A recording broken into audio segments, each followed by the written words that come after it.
Le climat du mois. Psycho, avec 4 planètes en Taureau, donc situées dans l'ombre de votre signe, vous ne serez pas d'une grande efficacité ce mois-ci. Vous serez même plus rêveur, voire plus passif qu'actif. À votre décharge, de petits soucis vous inciteront à vous tourner davantage vers vous-même que vers le monde extérieur. Si vous êtes né entre le 7 et le 13 juin, c'est vous qui serez le plus sensible à la conjoncture, une affaire judiciaire pouvant être préoccupante. Ou un problème de santé. Pratique, le sens pratique vous manquera souvent.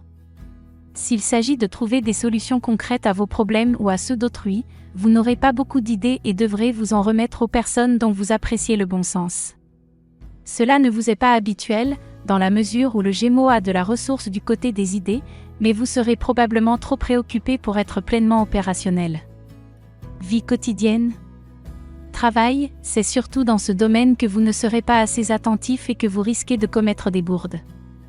Vous aurez la tête ailleurs et laisserez passer des détails qui pourraient avoir leur importance. En fait, vous vous mettrez en pilote automatique, de manière à pouvoir vous concentrer sur d'autres choses. Ça ira mieux après le 15, vous serez soudain bien plus vif et rapide, vous pourriez trouver des idées pour accélérer le mouvement. Échange, soit les autres seront absents, difficiles à joindre ou encore peu loquaces, soit c'est vous qui n'aurez guère envie de vous exprimer. Ce qui n'est pas dans votre nature. Mais vous y serez peut-être contraint parce que vous préparez quelque chose ou que vous effectuez un travail dans le secret. Vos échanges seront plus fréquents et plus francs à partir du 15, et vous révélerez peut-être quelque chose autour des 20 ou 21, deuxième décan. Sentiments. À 2, vos amours ne seront guère satisfaisantes en début de mois.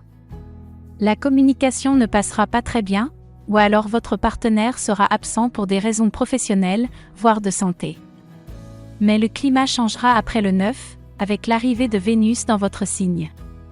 Il pourrait y avoir une petite désillusion autour des décembre 2013-mai, et au contraire quelque chose d'excitant entre le 17 et le 20, né début juin. Après le 20, certains passeront par la case mariage ou Pax. Célibataire, pas de rencontre possible les premiers jours du mois, mais dès lors que Vénus occupera votre signe, il y aura forcément du remue-ménage.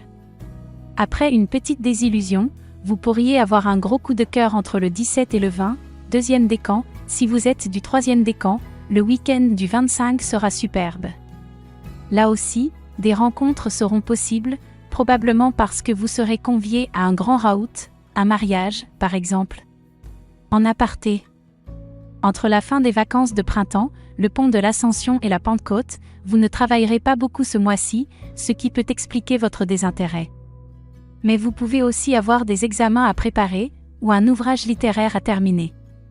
Toutefois, gare à la pleine lune du 26, prise dans les filets de Neptune, elle peut se révéler déconcertante, si vous êtes né autour des 25, 26, 27 mai. La meilleure semaine du mois. Celle du 13, grâce au bon influx de Vénus et à ses aspects avec Uranus et Jupiter. Nul doute qu'il se passera quelque chose d'inattendu ou de très agréable dans votre vie, en particulier si vous êtes du deuxième décan. Cela peut concerner vos amours, bien sûr, mais aussi dans certains cas votre argent.